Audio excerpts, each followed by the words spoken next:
Pour parler de l'importance ou de l'enjeu de la participation africaine au sein de ce BRICS pour trouver des solutions, que ce soit de type monétaire ou que ce soit de type économique et même de type de résolution, comme a dit le chef de l'État, pour trouver une paix et des opportunités plus équitables et plus justes.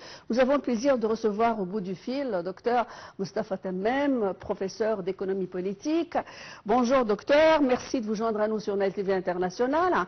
L'Afrique, quelle place occupera-t-elle dans le cadre des BRICS? L'Égypte, c'est le porte-parole de l'Afrique, mais aussi il y a une liste de pays africains, dont le Nigeria et d'autres pays qui veulent adhérer au groupe des BRICS. Quelles sont les chances pour ces pays africains?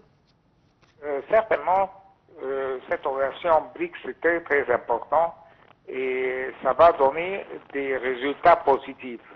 Pas seulement pour les certains pays, mais pour la majorité des pays qui sont des membres dans le BRICS. Et certainement, si on va avoir des résultats positifs, qu'on va voir peut-être le monde entier, ça va encourager d'autres pays d'entrer avec le BRICS.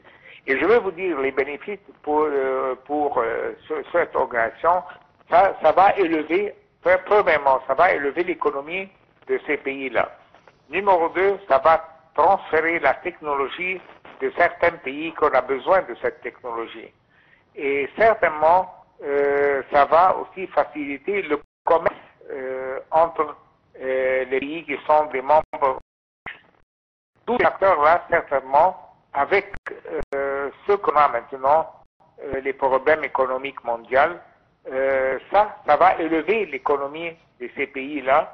Et ça va élever aussi la bureaucratie et ça va donner un pouvoir positif pour le monde entier. Oui. Et un message que cette organisation a donné beaucoup de résultats positifs. Permettez-moi d'aborder avec vous d'autres axes que je n'ai pas encore abordés durant cette couverture à partir de 10 heures du matin. Ce bloc qui est le BRICS vise à réduire la dépendance au dollar.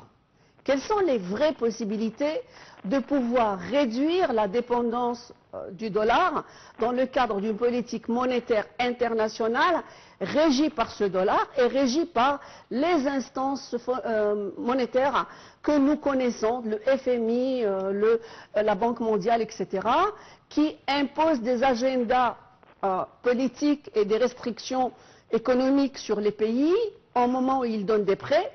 Et est-ce que d'autres alternatives telles que la nouvelle banque du développement présidée par Dilma Rousseff peuvent faire le point et alléger ce fardeau?